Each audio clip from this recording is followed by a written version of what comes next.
Hello, I'm Aaron Ibanez, And I'm Rowan Henthorne. and you're listening to Making Waves. Let's drop in and enjoy your weekly dose of stories from the sea.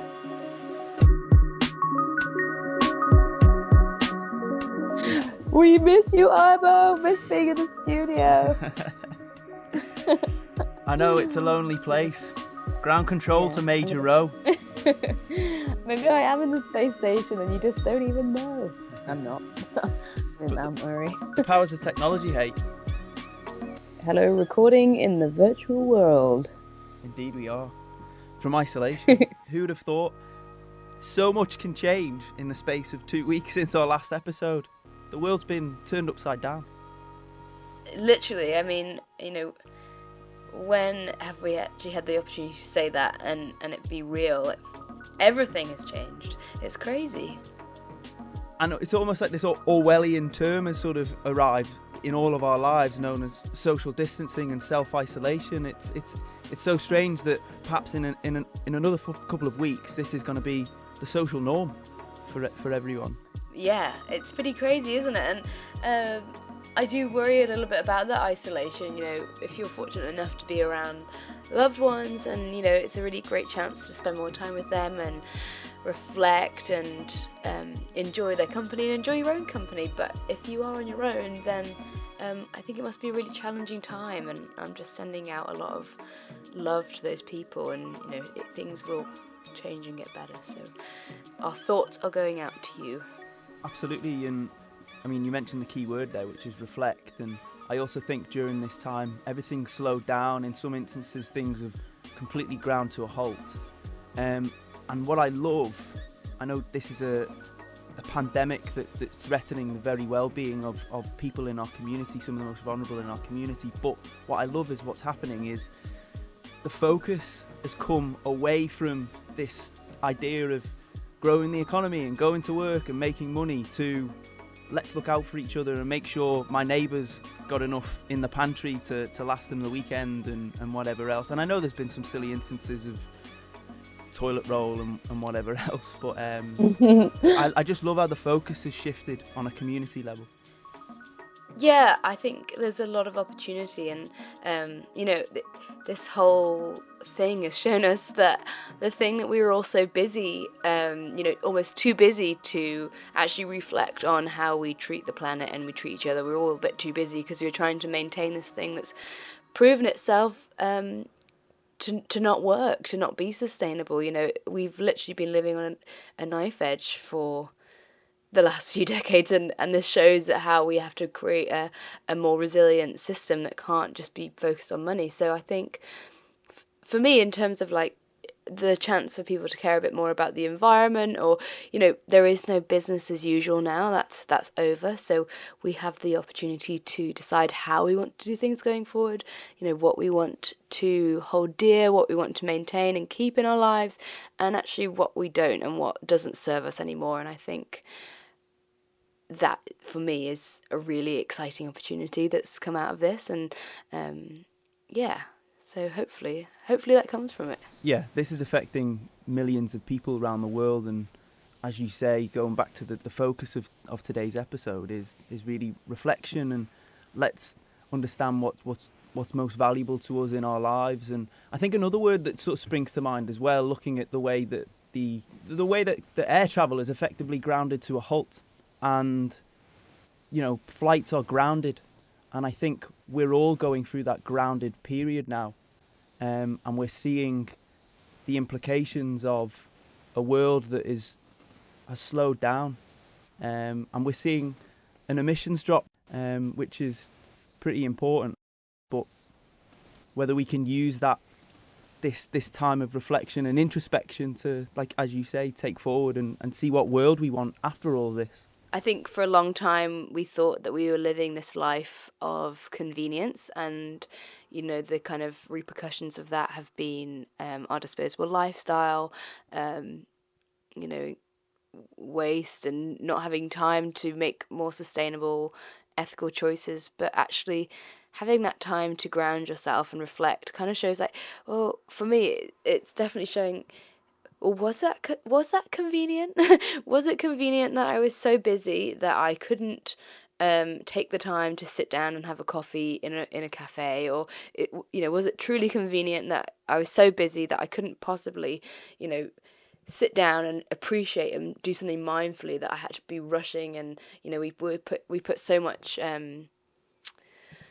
I don't know, we put so much, I can't think of the word, I was trying to think of it the other day, like success, or we really value people being so busy and so stressed that they don't have time to think or do anything. And maybe this is a perfect opportunity to realise that actually maybe more of a convenient lifestyle would be slowing down and being a little bit more mindful and reflective, and it will be better for ourselves and better for the planet. Absolutely. And so during all of this, lots of people are now working from home or are in self-isolation. The message across Britain, at least, and I guess many countries now, is to stay at home. And the mantra is pretty much stay at home, save lives. Have you been working at home? Have you been twiddling your thumbs? I mean, what have you been up to? But yeah, I've been working from home, and I think it takes a little bit of getting used to, and also, I guess, I mean, I work doing environmental projects and trying to do community awareness about environmental projects, and that kind of does seem a little unimportant right now. And that's not to say it is unimportant, but obviously there's much more important things taking precedent. So I guess it's just kind of trying to navigate through that, and making sure you're doing something that's worthwhile. But the fact is that life does go on and will go on, and there will be an end to this, and at that point is the perfect time to maybe introduce more environmentally friendly ways of living and doing things as we start fresh. But also, you'll be very happy to know that I've been doing some research for the podcast as well. The show must go on. Some light research. The show must go on, and I was conscious that I want to keep it light and fun. Yeah, so I have done that for the podcast this week. So, do share. What have you got? So it's a bit of a mixed bag, to be honest, this week. I was trying to choose a particular theme, and I was kind of going the isolation theme, but then that didn't really work. So I've gone for an array of marine stories that kind of relate to the situation we find ourselves in now. So the first one is probably on the isolation theme, and that is a little story about the parrotfish.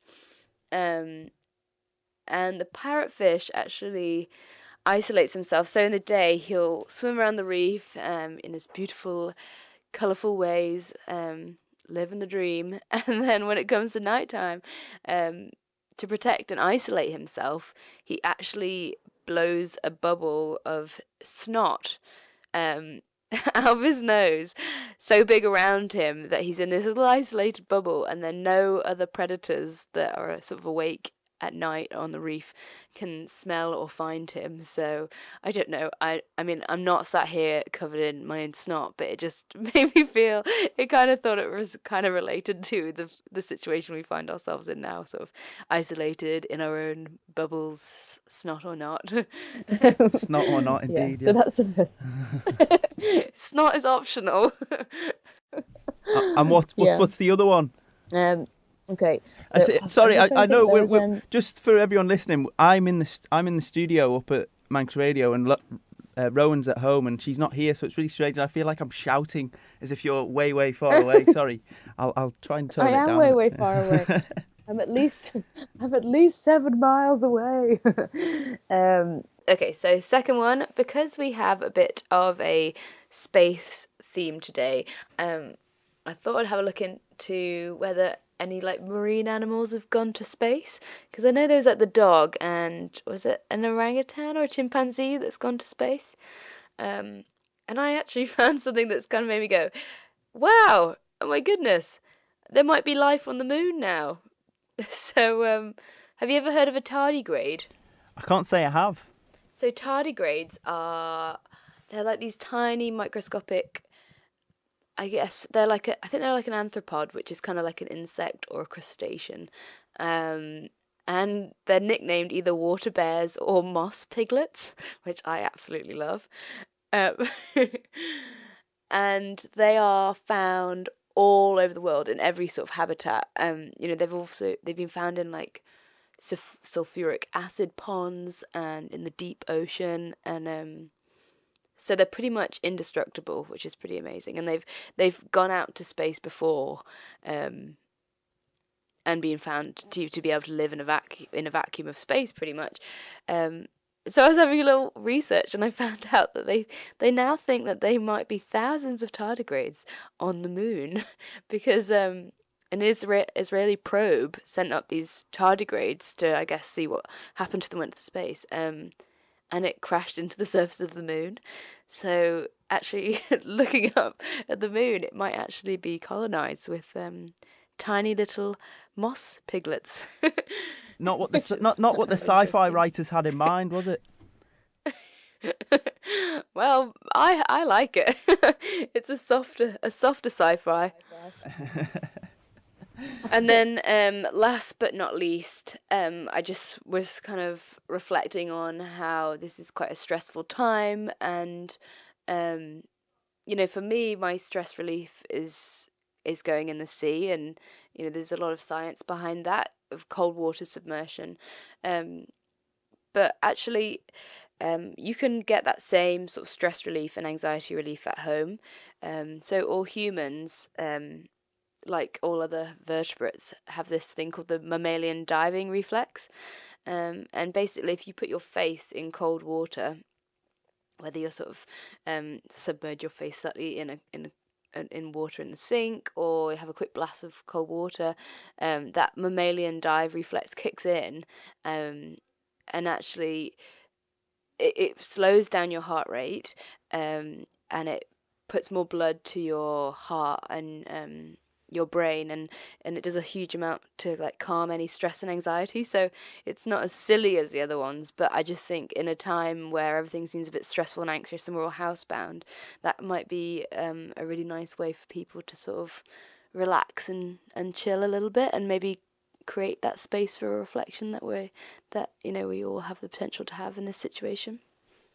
And so, without further ado, it's an extra special episode really today, and I'm gutted I wasn't involved in the conversation, but I think it's brilliant enough with you guys. You've got a lovely rapport. Can you tee up Nicole and your conversation with Nicole? Yeah, so I had the joy of speaking to Nicole Stott, who is an astronaut that has spent over a third of a year in space, in the International Space Station.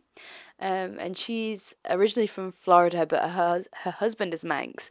And she actually got in touch with me about a year ago because she saw, she'd been following along with Expedition, and and we kind of met up and sort of bonded over those two strange experiences. And I mean, hers is obviously going to space, but she's just an amazing woman, and I find her incredibly inspiring. And we had a really lovely chat about reflection, and I mean, she's spent time isolated away from society in space, and just talking a little bit about what she's taken from that, and maybe what we can take from our period of isolation over the next few weeks or months or whatever that is. So yeah, it was a real joy and a real lovely conversation. I hope you really enjoy it. Beautifully put. I'll leave it to you.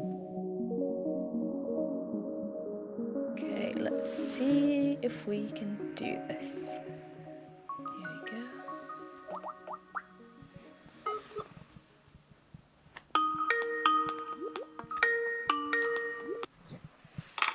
Hello. Hi there.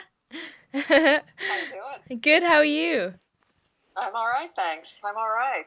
The realities of communicating in this new virtual world. Love that magic. Yeah.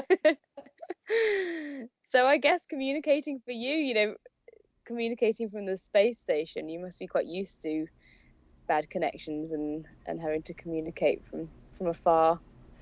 Yeah, it's interesting. I've been thinking about that a little bit more recently, but from station, actually the ability to communicate is quite good. We have essentially satellite phones that allow us to call home pretty much anytime we want, and we work to GMT up there, so it's like I'm over there living with you and calling around the world, but it's really very good as far as connectivity goes and the opportunity to speak. But you do have to deal a little bit differently when that's your primary means of communication, when you're not physically seeing somebody, when you're trying to do what you would normally do remotely, really, and either as a video on a screen or just through the audio. It's interesting, but it works. It really works. Yeah, it's amazing, and I think actually our conversation comes at a really good time. I think this episode's actually going to be called Reflect, because I think obviously you've had time to reflect and, almost taking yourself away from Earth and reflecting back on it, and then also I think, I'm keen not to talk too much about Corona on this episode, but I think we're all going into a time of a bit more, well, hopefully a bit more reflection and kind of reflecting upon I hope it could be used as a space to reflect upon our actions and maybe the way that we've treated the world over, the past few decades. Yeah.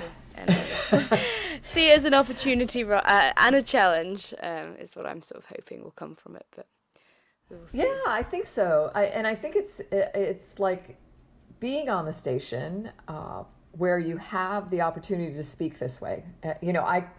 People couldn't call me unless they were in mission control. Mission control can call us anytime they want. Family and friends, I had to call them. So it was a choice, and it was one I think you felt obligated to make, but also you wanted to.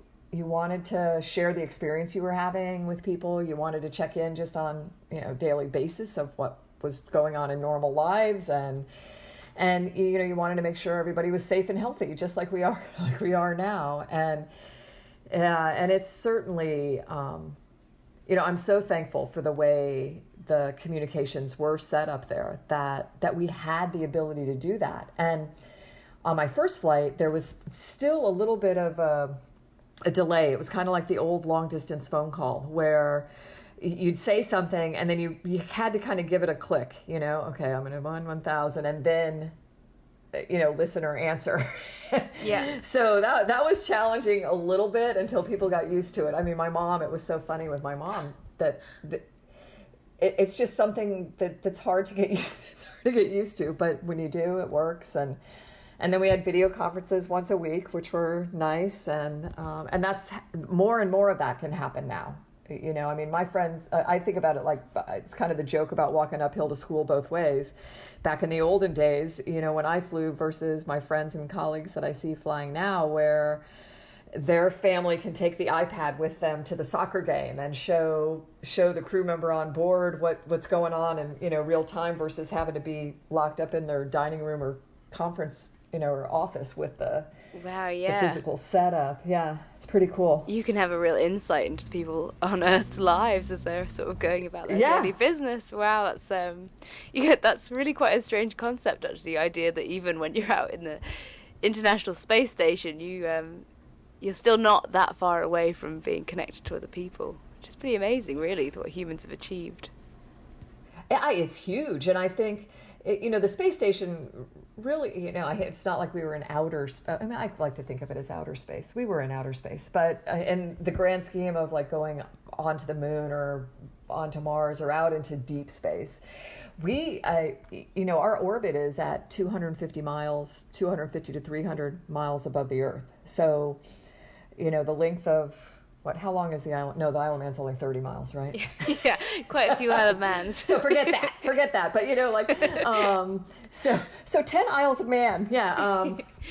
But it's not above us wise. It's not that far, except that we're traveling at 17,500 miles an hour and circling the planet every 90 minutes, which really, with a perspective that.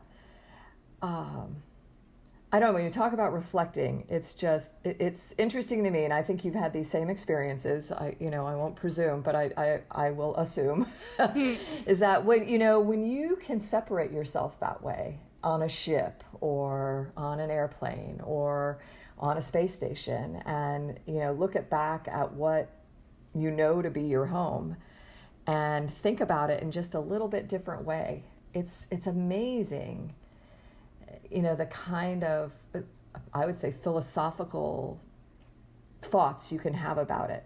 And it's not about something that's unreal. It's about the reality of it all that's so just intriguing, and I think just, overwhelming a bit. And that we can be separated for something and just feel more connected to it than sometimes we do when we're right down in the middle of it.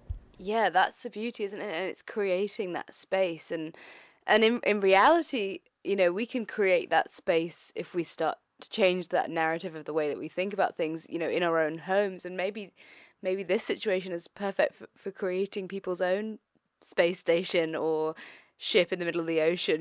We are becoming slightly more isolated for the next few months. So hopefully it does invite a bit of that spacing, because it's such an amazing gift to experience that. And you kind of come back with this whole sort of new eyes in the way that you look at the world and the way that you interact with people. And for me, being on expedition, it really gave me those new eyes and that sense of joy of life, of the earth, and that makes it really exciting what we're all about to go through, because we're all going to go away for a period of isolation and distance from society, and hopefully more of us can come out the other side with that sort of intention and change. So I think there's a lot of possibilities in it. Yeah, I do too. And when you think about it, I'm looking at this little phone, this smartphone that I have that I'm recording our conversation, and we are more connected than we ever have been in human history. I mean, literally, you can find any information you want. You can learn what's going on. There's no reason to be ignorant of what's happening on the other side of the planet anymore. It's right here. And yet we haven't figured out how to, utilize that from the standpoint of interconnectivity. And I think that's what this whole experience, that's what the experience of being on space station did, certainly for me, was to be able to look at the planet and say, oh my gosh, whether it was watching the lightning strike and move from Florida over to Africa, when growing up I just thought that happened over the top of my head, Yeah. or just the way the clouds were moving or the planet was rotating, and thinking about, or that the fact that we live on a planet that's in this ginormous, void vacuum of space, and that there's not a single thing that is interconnected in some way. And if we can use this, this time of self-isolation and social distancing, in our own homes, to just discover what's around us in a way that opens it up for us, I think it's kind of a beautiful gift, really, I'm looking out my back window and I'm looking at this tree that has butterflies on it. And, on a day-to-day basis, I might notice that, but I wouldn't really sit here maybe and think about it in the grander scheme of things. And it's huge. It seems so simple, and maybe that's it, that these simple things are really, really huge. And You don't have to go to space to appreciate it. You don't have to go out on a ship to appreciate it. No, because we're in a world where we're, like you say, we're more connected than ever, but actually I feel like it's almost too much of an overload at the moment. We haven't quite figured out within us how to deal with that level of connection, because we're not truly connecting with all that information that's coming towards us. And there has been a fear that, almost being bombarded with so much information makes you sort of numb to a lot of the things that we're facing, a lot of the action we need to take. So hopefully this is a really wonderful period of reflection where we can actually figure out what's important and what we value and what we want to hold on to, because things are likely to change, but actually we can think about, when we think about what actually we really value, they're often the things that are totally immaterial and the very simple things that are quite easy to take forward and really value. So I hope that's a take home for people. I think, I have faith that, and I hope, like you, are a optimistic, realistic optimist, that you can't ignore the facts around you, but you can be hopeful that people will take the action that's necessary. And I like the word, and reflect on, all of the stimulus that's coming at them, and use it for the greater good, perhaps. I mean, I know on this phone here, I watch my son. He's 17, and I look at him, I'm like, dude, I mean, lift your head up every now and then. You just almost tripped over this beautiful, flower or whatever, and it's because you were watching somebody else play a video game on your iPhone, and it's almost like we've self-isolated that way. We've isolated ourselves into these little machines that are opening the world up to us, but they're kind of, I don't know, like putting this barrier up to what's immediately around us. So, yeah. I think you're right. I think we're just a little bit overwhelmed with it right now and have to figure out how to blend it with everything else versus being so focused on it. Yeah, when you think for 100,000 years, we've probably had to think about five interactions per day, and now we are or less, and now we are getting thousands and thousands of different choices and interactions and stories and information, and but yeah. So to go back to the beginning, and to introduce yourself to our wonderful listeners, I thought you could maybe just tell us a little bit about your journey and your trip to the International Space Station, and I'd really love to go into a little bit sort of why you decided to become an astronaut, or maybe it wasn't so much of a decision, but maybe it's sort of or the path that you sort of went on to go on such an epic journey.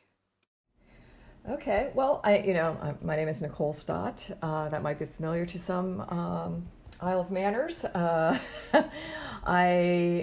last name at least. I grew up in Florida, and I'm back in Florida. I am an artist. I'm an astronaut, retired in the parentheses afterwards there, and a mom and wife. And I was blessed with the opportunity to spend a little over 100 days living and working in space on the International Space Station. I think I take claim as the first Manx astronaut. I like that one. Amazing. And the adopted, yeah. And 104 days in space. It's a little bit difficult to think about it in terms of the reality of that. It seems very surreal. And that was over 2 missions. One that was considered a long duration mission where I spent a little over 3 months, and then a short duration shuttle flight to the station, which was 2 weeks long. And awesome. I don't even know what to say about it other than that. It was awesome. Everything about it. I felt like, and I wouldn't have strapped on to 7 million pounds of exploding rocket fuel below me if I didn't think that it was worth doing. That the work we're doing there really is ultimately about improving life here on Earth. So I guess that's the short of it.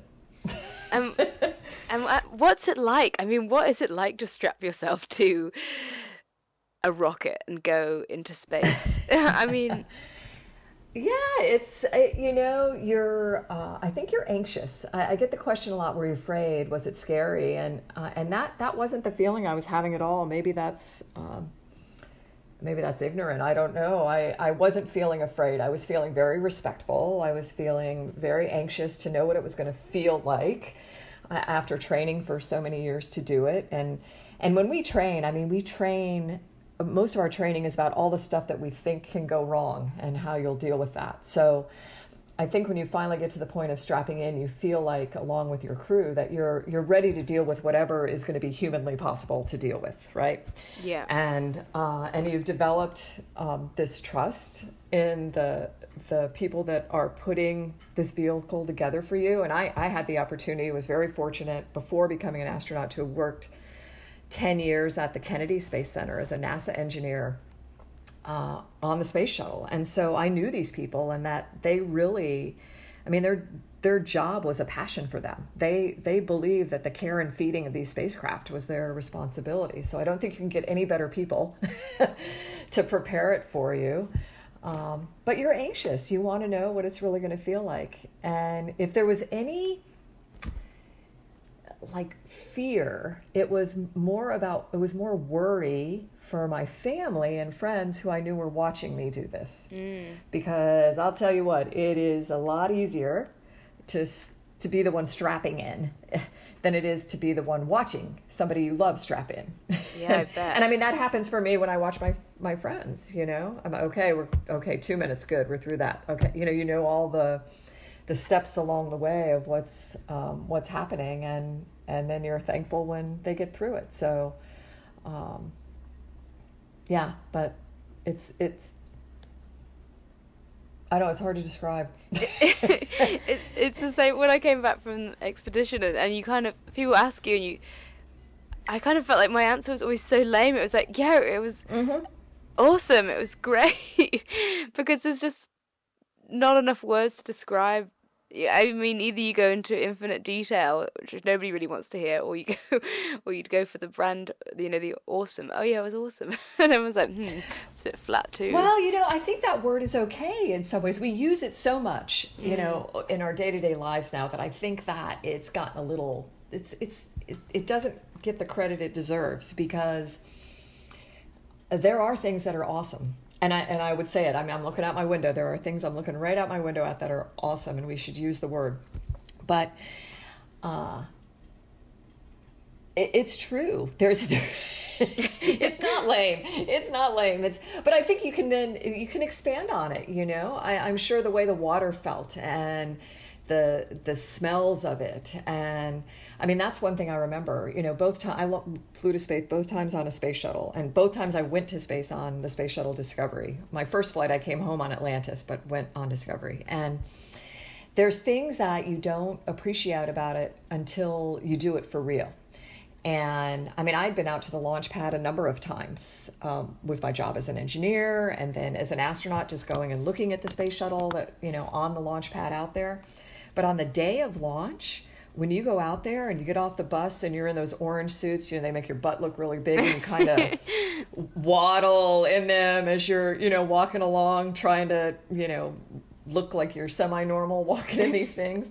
And I mean, you get the chance to stand at the bottom of this, like almost 300 feet above you is to the top of this, with the launch pad, and up to the top of the space shuttle. And it's like it's alive. I mean, it's pulsing, and there's like this steam coming out where it's almost like it's breathing, kind of like a dragon would be, wow. out its nose, like this, the steam coming out, and you get this sense like, okay, it's ready to go, and you look at it just in awe, like awe of the fact that this vehicle can safely take you to space. There's the wonder of that.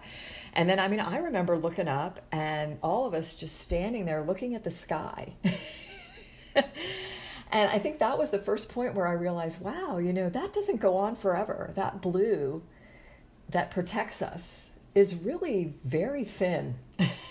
And this spaceship's going to take us through that today.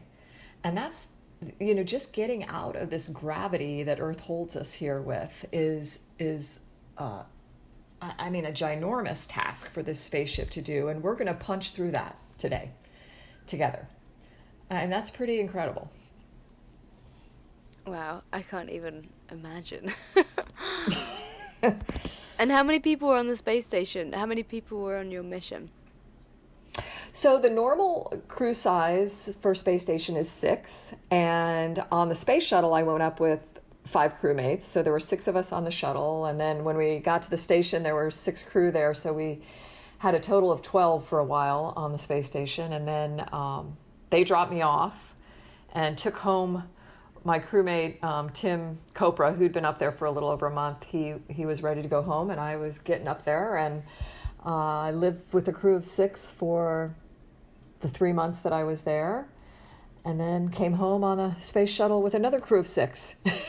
6 seems to be the number. I think we'll be increasing soon, but it seems to be the number. And it's amazing, people seem to think that it's this tiny little space on the station, and it's giant. I mean, it's huge. It's like the interior volume of a 6-bedroom house, a big one. Wow. And I mean, when you think about it, we're really in our 2-dimensional world, the way we move around and stuff. we're restricted to the floor, right? Yeah, that's you so know, true. up there, I mean, look around in your house or in your office or, you know, wherever you are, and imagine that you could just gently push off of whatever surface and you could be up on the ceiling or on the side wall or wherever, and using all of the volume. And it just seems so much bigger when that's possible. Yeah, You and know, I'm you could looking get- around my room yeah. now and thinking, wow, it just makes the space so much bigger if I could actually jump Yeah. up onto the onto the ceiling. Yeah. And Work off the ceiling. Yeah. so, how do you sleep? So, tell us a bit about your, the day-to-day life on a space station. How do you sleep? Do you have to strap yourself into sleep and eat and? Oh, it's all so good. I like to think of all these things like part of the adventure. I mean, I'm sure you experienced it too on the ship, you know.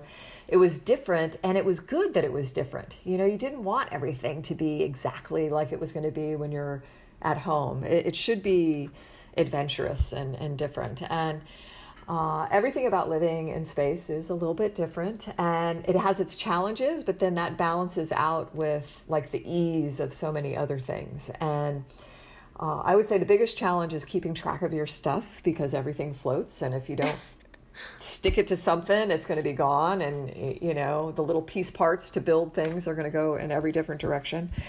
But you know, you float too, and that is, I don't know, it's such a liberating thing. And I mean, I remember growing up to the point of getting to space, and having these dreams where, you know, of flying, of running and jumping and then being able to fly. And sometimes it would work and sometimes it wouldn't. And after flying in space, actually after getting to space, I've never had that dream ever again. Because I think my body knows what that feels like. It's experienced it in some way, so I don't have to like struggle with it now, right? And but sleeping in space is one of those things. You could float anywhere you want to sleep, but it's not recommended because, you know, you could float into things and, you know, hurt yourself or hurt the equipment or get your hair snagged on some big piece of Velcro, which wouldn't feel good. And so we use sleeping bags. And on the space station, we have private crew compartments. So about the size of one of those red phone booths, you know, the old red phone booths. And each of it's a perfect amount of space to stick your sleeping bag up on the wall, and then you have all of your other stuff stuck to the wall or stuck to the floor and the ceiling, and it's a beautiful amount of space. It's perfect. And I would get into my sleeping bag at night. You kind of float in, and every now and then I would flip it around so it would seem like I was hanging upside down, even though you don't get any sense of hanging upside down. Your head doesn't tell you. You don't get that feeling of, oh, I'm standing on my head too long. You just feel that same way all the time. No sense of up or down. Yeah, I was going to say, because a lot of the comfort and a way of lying down and going to sleep is that feeling of kind of weight off your feet and the weight of you lying horizontally, and that just must not be there. That is not there, but I'll tell you, it is the best sleep I've ever had in my entire life. Really? Because once you find your spot, I mean, it took me a couple days to find what's the spot, you know, the configuration I want my sleeping bag to be in, and my legs to be bent, and, you know, where I want my head in the bag and all that kind of thing. And my arms, do I want them floating or do I want them inside the bag? You know, that kind of thing. Once I got that figured out, oh my gosh, it was amazing. I would get in, float into the sleeping bag, shut my little crew compartment door, play a Sudoku puzzle for a few minutes, you know, stick it up on the wall, light off.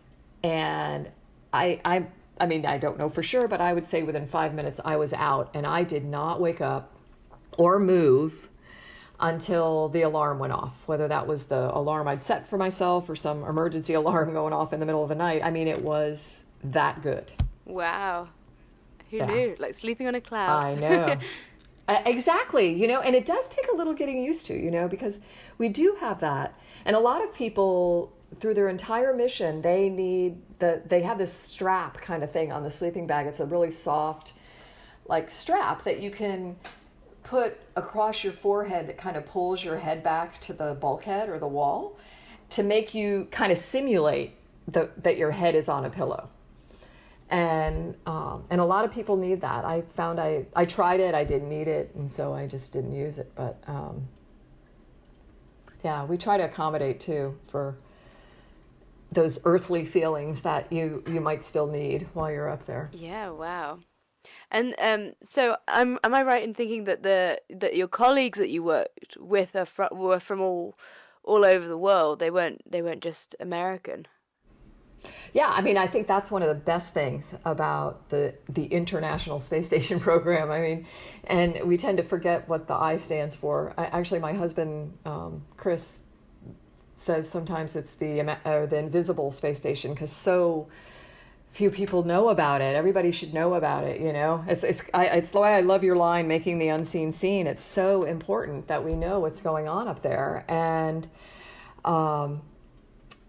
yeah, 15 countries are the official partners are, 5 space agencies: NASA, Roscosmos from Russia, JAXA from Japan, European Space Agency, which has, 11 of those countries, I think 11 or 12, and then Canada. And that somehow, peacefully, successfully, in November will be 20 years, have worked up there for, I would say, the greater good of humanity. It's pretty incredible. And then we've had visitors from other countries too. So the number's higher than 15, but it's really pretty cool. And whenever there's a crew of 6 or more up there, all 6 of those crew members, regardless of which countries they're from, are representing all of those countries as one single crew working together. Sometimes with a Russian commander, sometimes with a European commander. When I was there, Frank Divino was the first European commander. He's from Belgium. And yeah, it's pretty cool how we can make that happen when we have a common mission that we all believe in. Yeah. Do you think spending time, I mean, obviously the people that are going up into the International Space Station are scientists and engineers, but do you think actually spending time on the space station and looking back on Earth kind of brings I don't know, I don't really know how I'm trying to voice what I'm trying to say, but I'm just thinking about that idea of actually working together and how small the planet is. And I mean, when we're down here, we get so stuck with borders and boundaries and nationalities, and does that sort of dissolve itself once you're up there?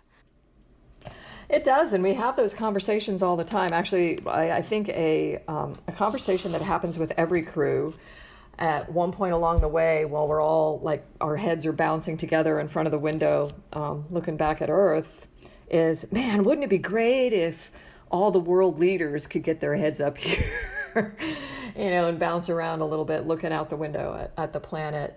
That reality of who and where we all are together, that interconnectivity we talked about. It's in your face. You can't deny it. I mean, it's just there. And so you do reflect on that a lot while you're there.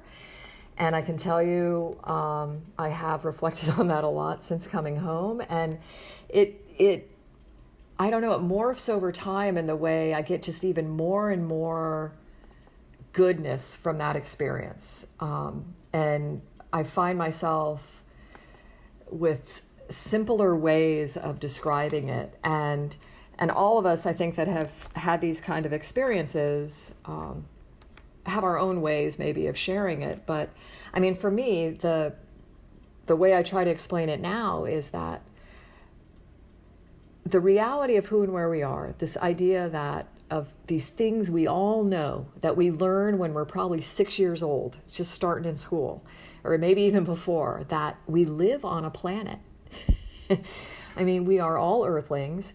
And when it comes to borders, the only one that matters is that thin blue line of atmosphere that blankets and protects us all. And those 3 things, there is not a day goes by now that I am not thinking about them actively or subconsciously somehow in the decisions I make and the conversations I have with people, and just trying to share that so that everybody else figures out how to have, I call it Earthrise moment, how to have that Earthrise moment themselves. to really have that reality sink in. Yeah, wow. And you've got a fantastic project, haven't you? Because am I right in thinking you've told me that you were the first astronaut to paint in space? Well, I claim watercolors. Watercolor. I don't, I know that for a fact. I don't ever like saying the first is something because it's, somewhere along the way, oh no, somebody else did that, you just didn't know about it.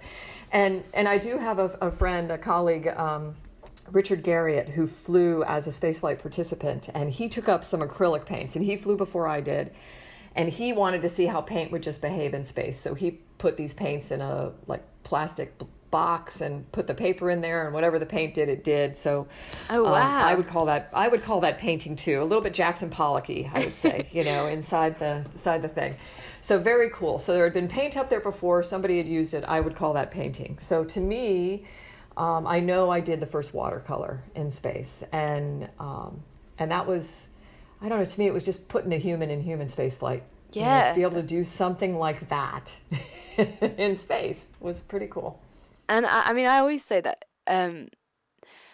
for me, obviously working in an environmental field, I'm so keen to get that message across that it's not just science and engineering and technology that needs to be in these fields and in these conversations. Art and creativity and design and music are so important in all this work that we're trying to promote to build connection with the earth. Absolutely. I mean, I think it's the way we communicate best with humanity is through art and music and creative pathways. It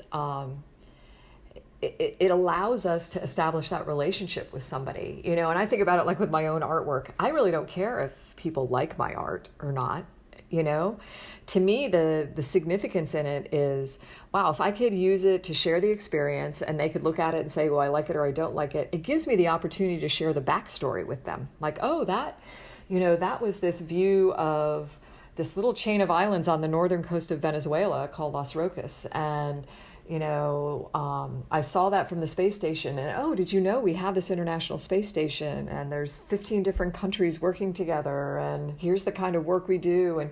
And it brings it to life for them in a totally relatable way.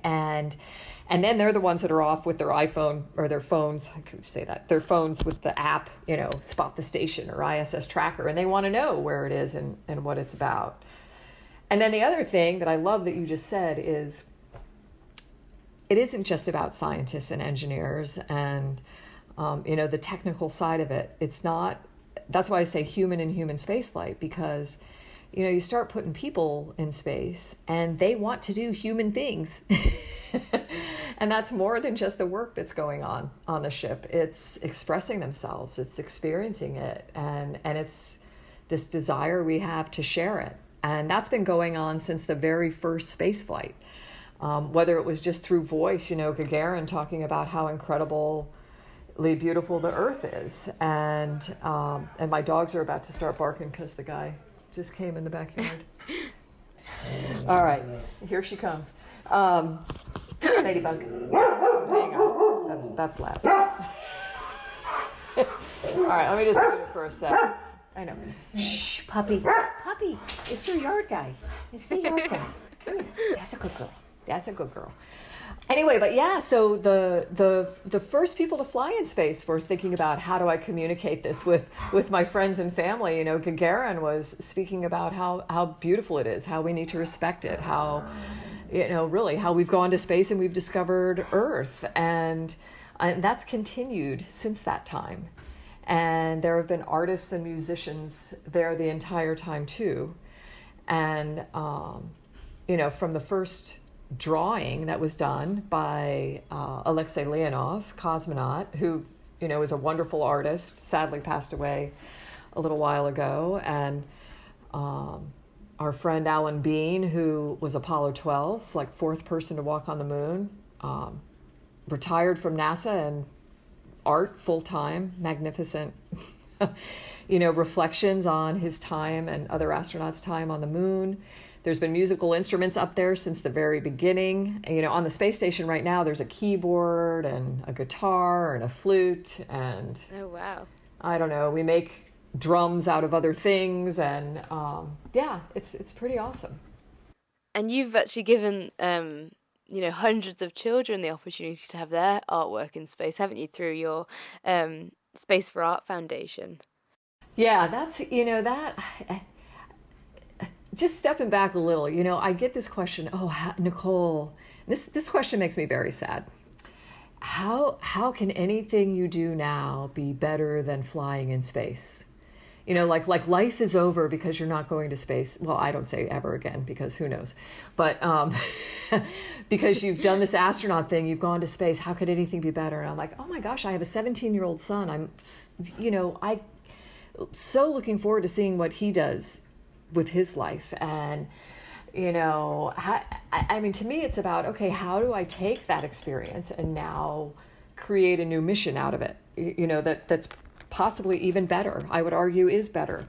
And that's the Space for Art Foundation has fallen out of that. I mean, get this opportunity to bring together what I love, you know, space and art, and then working with these children all over the world. Our last project, we had kids from, you know, hospitals and refugee centers and some schools in over 45 countries that participated in this project. And yeah, we're bringing together their art, and we do these large scale, we call them global community art projects. And it's all about, you know, space art and healing.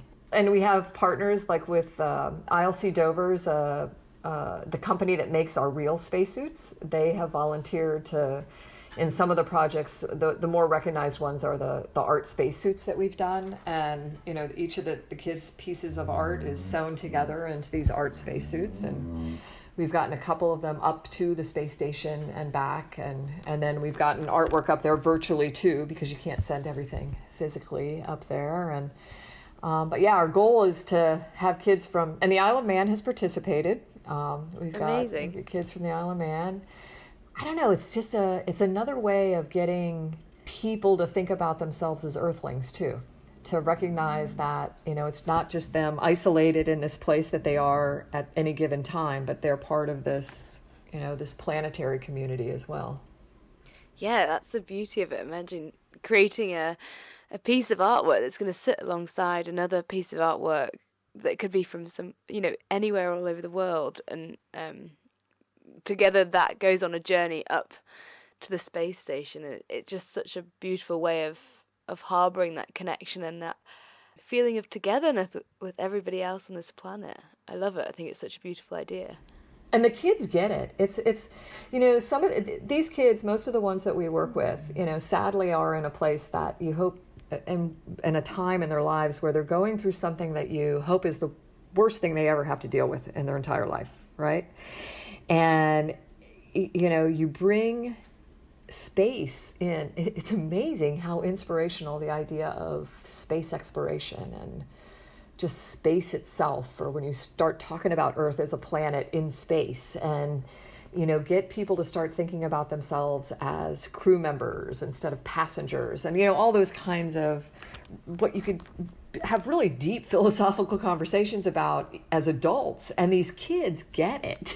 They start talking to you, you know, they transcend, thankfully, this experience they're having in the hospital or the refugee center, and they start thinking about their own futures, and they're using space as a way to make that connection to what they could do in their own lives. And then they'll go on and talk to you about how, yeah, this one little girl tell me, oh, Miss Nicole, you know, what you do as an astronaut, it's a lot like when I'm here and have to stay in the hospital for my treatments.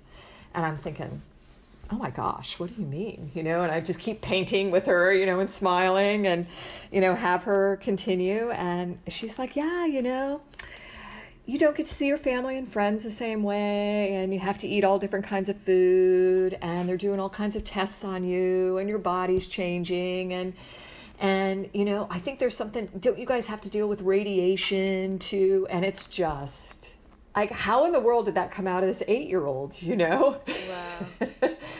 And it makes you realize that these kinds of things we're doing with them in the hospitals and these places are exactly the kind of thing we're going to have to do as human beings when we do get in a spaceship and travel farther, from Earth than we ever have before. When we cross that line in space where we don't see Earth as the beautiful, colorful planet anymore, we see it as a dot of light. And we don't have that visual connection.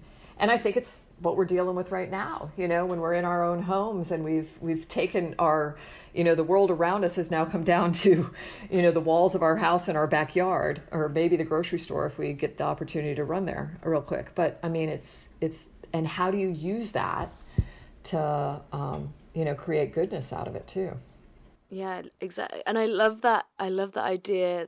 You touched on it very briefly about, people realizing that they are a crew member rather than a passenger.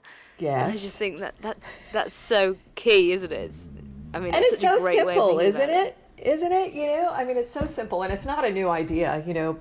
Buckminster Fuller and people before him had used this idea of, Earth as a spaceship Earth, and we need to figure out the operating system. We just don't have that yet, and and how we behave like crew. I'm fairly certain you dealt with that on your ship, as you're sailing through the ocean. It's like, if you guys all just behave like passengers, nothing would happen, and you probably wouldn't have made it back. Yeah. Or you wouldn't have been happy when you did.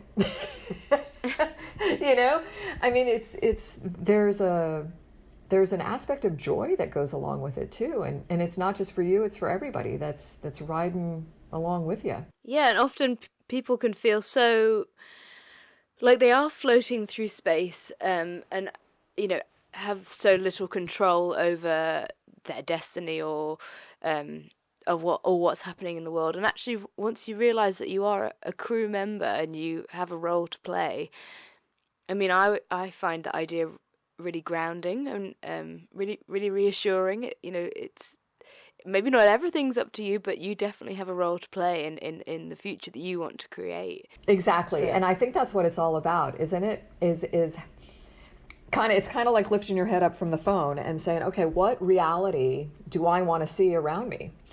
And realizing that the impact you can have. I think about it from my own backyard. If I can do things that are better for the environment in my own backyard, maybe my neighbor will see me doing that, or I can talk to them about it. And it becomes not just this personal, independent, isolated action. It becomes something that you can start to share with your community or your family. And it's true, not one of us is going to make the single change that's going to improve it for everyone. But without all of us doing those individual things, it'll never happen. And it takes every one of us. And when you're on a crew of 6 on a space station, where quite honestly, the thin metal hull, I like to think of that, it's like this great analog for our thin blue line of atmosphere. Every single one of us is acutely aware of the integrity of the hull of our spaceship. And we have to be, because without it, you die.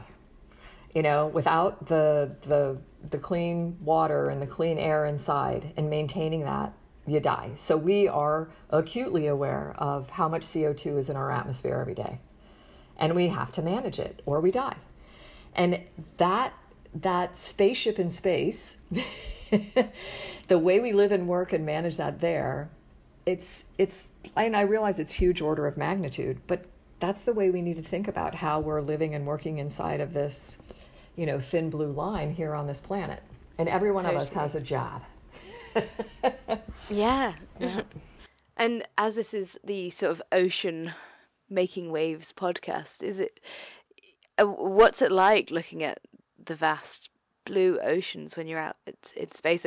I've heard people say that it really is the blue planet. Yeah, it is a blue planet. And as you would float by a window, I just remember, anytime, you'd float by a window, of course your head's going to pop into it and see what's out there. If you wanted to wager, it was going to be blue. Ocean in some way, or water coming or having just gone, is what you were going to see. And it's incredible. I mean, there's blues that I didn't even know existed, by looking at just the clarity and the iridescence. And, and I mean, I remember trying to describe to my son, who was 7 when I flew the first time, what it was like to see Earth from space. And I told him, I'm like, just, imagine the brightest light bulb you've ever seen, and you just splattered it with all the colors that you know Earth to be, and you turn it on, and it's so bright you almost can't look at it because it's just so crystal clear and glowing, and it just almost doesn't seem real. And then you kind of adjust, your eyes adjust, and you can take it all in, and it's incredible. The pictures and the video are getting so much better. But it's like our eyes and our hearts like take it in a totally different way, and then our brain processes it in this totally different way to what we see through pictures and videos, and I think that's where we struggle, as the astronaut, or as the aquanaut, or the sailor, or when we're the mountain climber, when we're having these experiences ourselves. How do we really, really, other than using words like awesome and surreal and overwhelming and blah, blah, blah, how do we convey that to people? And that's why I think art is so cool too, is that it might not look exactly like it, but you can put your own interpretation into it, and then try with words. Yeah, it's like you're putting yourself and your experience into that artwork, and I think that's what I've kind of realized, is that it's affected you for the rest of your life, I suppose. So when you are having conversations, even if you're not having conversations about that particular topic, it's almost the energy that you've experienced doing that. It translates over the, every time you have a conversation with someone.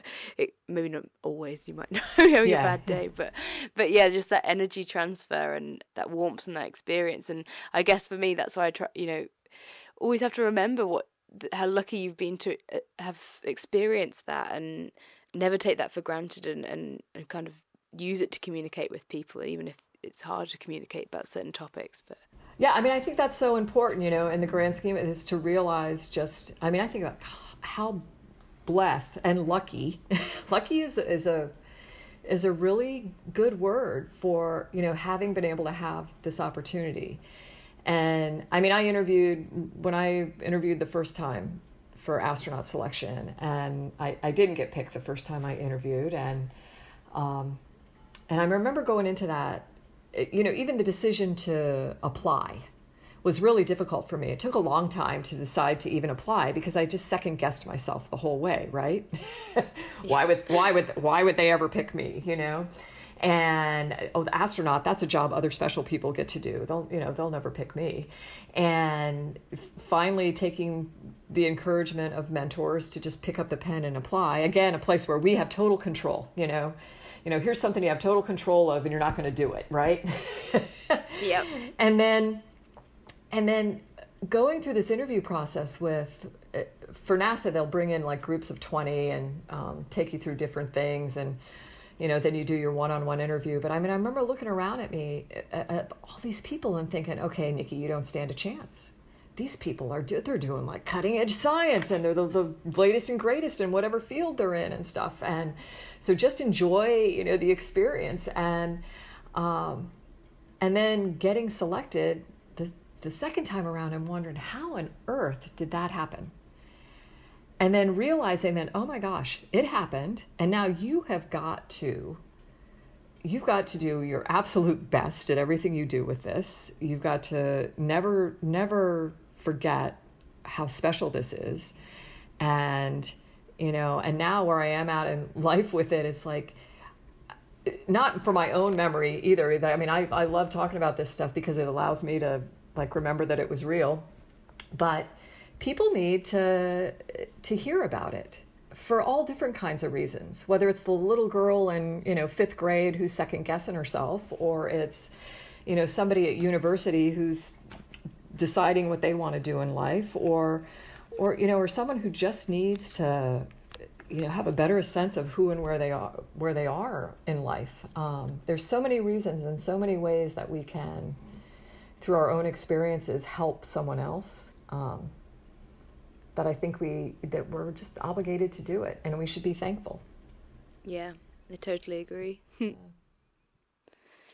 So just to finish up, I guess, we've talked about it broadly, I guess, over this conversation, but if you had any key messages to people listening to the podcast from somebody who's had such a wonderful opportunity to look and reflect on the Earth from afar, well, what would they be? Well, we talked about it a little bit, but I think, for most things, it's really trying to take what's really complex and look at it in the simplest way. And, there's no doubt the way we get to space, the way we can live and work in space on the spaceship, that we've essentially done our best, this life support system in space, that we've done our best to mimic what Earth does naturally for us. To live and work there, that's a complex thing. To do the science we do there is complex. To get home safely is really complex. But in the end, the simple lessons are that, we live on a planet, we are all Earthlings, and the only border that matters is that thin blue line of atmosphere. And that's what I want people to take away from what I've learned, is that it is those simple things. And we all can incorporate those in a meaningful way into our lives. And then I guess I'd go back to the crew versus passenger thing as well. I get asked, what was it like to be in space? We are all in space. That's where that whole planet thing comes in. But we don't get to reflect on that much. But I would say, look up. Think about this blue sky that we seem to think goes on forever, and know that it doesn't. And then at night, oh my gosh, the Isle of Man, dark skies, take advantage of it. It's such a wonderful place to get that sense of awe from, to use the night sky to feel like who and where you are on this planet. And then with the making waves, I guess, the one thing we really didn't touch on, we talked about painting in space, and but my painting is called The Wave, and it's based on a picture I took of that little chain of island called Las Rocas, that's on the northern coast of Venezuela. It's a teeny tiny chain of islands, and when I remember looking at it through the window and thinking, oh my gosh, it was like somebody had reached their hand down already and taken a paintbrush and painted a wave on the surface of the ocean. And it struck me, from the time I saw it, and when I was thinking about what am I going to paint, while I'm up here, that was it. So I searched for that picture, in all of my paintings or all my pictures I had taken, and printed it out on this scrap sheet of paper and on station, and painted at night before going to bed. And, as you can imagine, you can't look out the window and paint what you're seeing out the window real time, because at 5 miles a second it's gone before you can get the brush to the paper. But I could use that image of it, and it has been, honestly, that wave has been the inspiration for everything I've done since retiring from NASA, for making the decision to use art as a way to communicate the experience, both personally and along with the work we're doing with the Space for Art Foundation. It's been the greatest gift, I think, that I got from that whole time, along with the planet Earthling thin blue line. I would say that's my rambling way of wrapping it up, right? Yeah, amazing. Perfect. Oh, well, thank you so much for talking to us. And it was great to catch up again. Yeah, absolutely. Really I look forward to my next visit to the beautiful Isle of Man. Yes, hopefully not too long. Yeah, I really do. It's a very special place. I hope everybody there realizes what a gift it is too, and how we can look at and the wonderful things that are going on the island right now that are such. I think about it like the space station. it's like, we've done these things in space, working together, 15 countries, all the science, all of it that's about improving life on Earth, life for humanity on the planet. And the things that you're working on, and even through this podcast, the organizations that are right there on the Isle of Man doing things that could just, again, be, order of magnitude, but just scaled up to the whole planet. It's kind of like the island in the middle of the Irish Sea could be this example for Earth as this planet in the middle of the sea of space. Yeah. Yeah, I really appreciate you chatting to me. It was really great. I'm really looking forward to the episode. So now just I look forward to seeing what you guys put together of all my rambling blah blah blah. No, it was perfect. Short answer. It was perfect. Okay. All right. Have a great rest of your day and stay home.